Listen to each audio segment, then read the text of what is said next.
அனைவருக்கும் வணக்கம். உங்கள் ஜெயக்குமார் பூசாரி. நம்முடைய அருமை சகோதரர் நம்முடைய ஆலயத்துக்கு வந்திருக்கிறார்.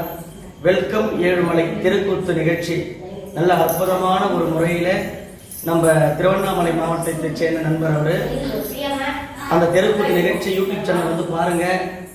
நல்ல ஒரு எப்படி சொல்றதுன்னா நல்ல ஒரு கலையான இந்த உலகத்துல கலைகள் பெருத்து வரணும்.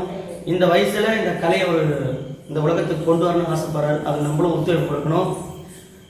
வெல்கம் ஏழுமலை யூடியூப் சேனலை லைக் பண்ணுங்க, கமெண்ட் பண்ணுங்க, ஷேர் பண்ணுங்க. ஓம் சக்தி கங்கா சரணம்.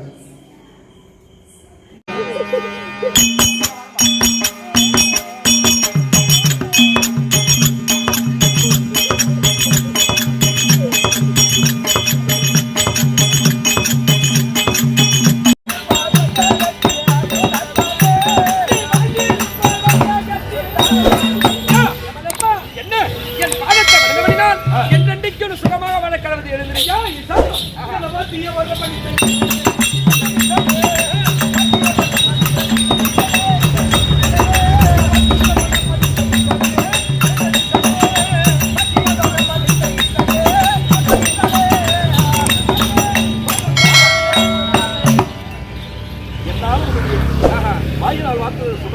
சரி ஐயா, இன்றைய தினத்தில் எதற்காக என்ன அழைத்திருக்கின்றார்? இன்றைய தினத்தில் எதற்காக உன்னை அழைத்திருக்கிறேன் கேட்கிறேன். அதாவது சத்யாவதி என்ற பெண்மணி என்னை கோரி தவம் செய்தது. நான் பொட்டோடும் பூவோடும் வாய்ந்திருப்பாய், கட்டின மாங்கலத்தோடு கணவனோடு வாய்ந்திருப்பாய் ஆசீர்வாதம் செய்து.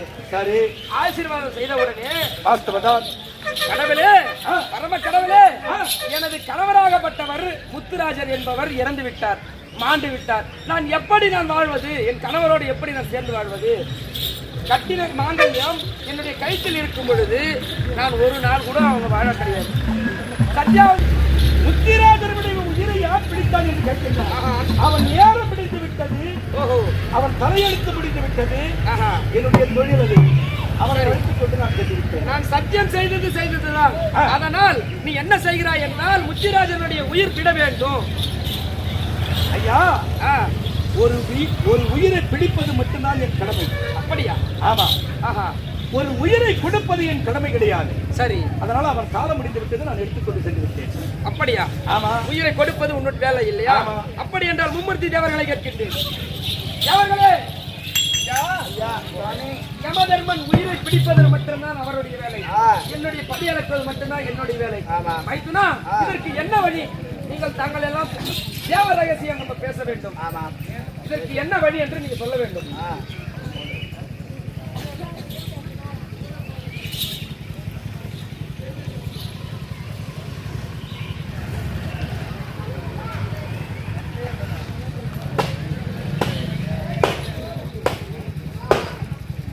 காது கேட்காத பேசுறீங்களா? உயிரை கொடுக்க மாட்டோம். யமதர்மா ஐயா, இதுவா என்ன தேவ ரகசியம்? எப்படி இறந்தவர்களை மீட்டு தருவது எனக்கு மட்டும்தான் அந்த மந்திரம் தெரியும். இந்த உலகத்திலே யாருக்கும் தெரியாது.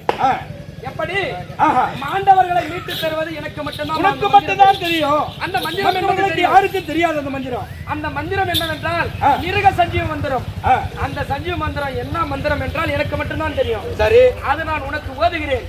இந்த மந்திரத்தை, இந்த ரகசியத்தை யாரிடம் சொல்லக்கூடாது. ஓஹோ, யாரிடமும் தெரியாமல் என் காதிலே நீ ஓதுகிறாய். ஆமா, மற்றவர்களுக்கு கேட்க கூடாது. ஆமா, முத்துராஜனிடம் சென்று ஜலத்தை எடுத்து இந்த மந்திரத்தை, மிருக சஞ்சீவ மந்திரத்தை உரைத்தாயானால் அவன் உயிர் மீட்டு வரும். அப்படியே சொல்லு பார்க்கலாம்.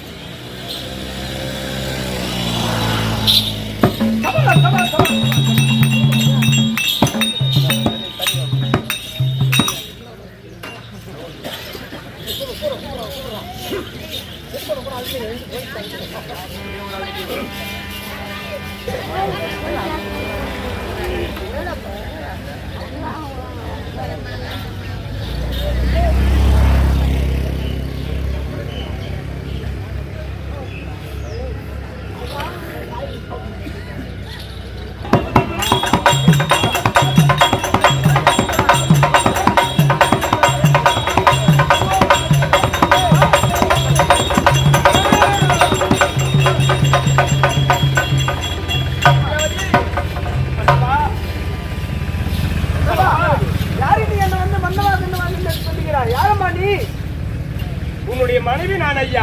எனக்கு மனைவியா? ஆமா. எனக்கு திருமணமே ஆகவில்லையே, எனக்கு எப்படி நீ மனைவியாக வேண்டும்? ஐயா, கானகத்திற்கு சென்று அரவம் திண்டி மாண்டு விட்டு அப்படி அரவம் திண்டி மாண்ட உடனே உங்களுடைய பிரேதத்தை எடுத்து அடக்கம் செய்யலாம் என்று சொல்லி உன் தந்தையார் நினைக்க ஜோதியர் ஓடி வந்து இவரை அடக்கம் செய்ய வேண்டும் என்றால் இவருடைய ஆத்மா சாந்தி அடையாது. இவருடைய ஆத்மா சாந்தி அடைய வேண்டும் என்றால் உன்னுடைய மகனுக்கு ஒரு திருமணம் செய்ய வேண்டும். அப்படி திருமணம் செய்தால் திருமணம் செய்த பிறகுதான் இவரை அடக்கம் செய்ய வேண்டும் என்று சொல்லி அந்த ஜோதிடர் சொன்ன உடனே உன் தந்தையானவர் என்னை பெண் பார்த்து உனக்கும் எனக்கும் திருமணம் நடத்தி வைத்தார். நீங்கள் மாண்டிருக்கக்கூடிய உடலுக்கு என்னையும் உனக்கும் திருமணம் நடத்தி வைத்தார். அப்படி திருமணம் நடத்திய பிறகு உங்களுக்கு தேவர்கள் எல்லாம் சேர்ந்து உங்களுக்கு உயிர் கொடுத்திருக்கிறார்கள். தேவர்களை நான் மன்றாடினேன், அடக்கம் செய்ய விடவில்லை. அப்பொழுது தேவர்களை பார்க்கக்கூடிய நேரம் தேவர்கள் எல்லாம் ஒன்று கூடி உங்களுக்கு யமனிடத்தில் சென்று மிருக சஞ்சீவி மந்திரத்தை உச்சரித்து உங்களுடைய உயிரை எடுத்திருக்கிறார். நான் உங்கள் மனைவி, என்னுடைய கணவர் ஐயா. அப்படியா?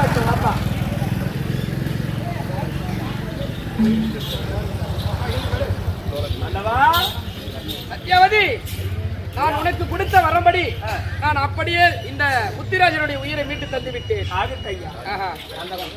அதுவும் போக உங்களுடைய இப்பொழுது நான் மரம் என்ன கொடுக்கிறேன் என்றால் உங்களுடைய வம்சாவளி நிலைக்க வேண்டும். அதனால் எண்ணத்தை கொண்டு உனக்கு பிற்காலத்தில் உன்னுடைய வம்சாவளி உனக்கு 100 பிள்ளை பிறக்க கடவுள் எழுந்திரு. ஆமாம்மா, அப்படியாகட்டும். அப்படியாகட்டுங்க. 100 புள்ள தூக்கமணி.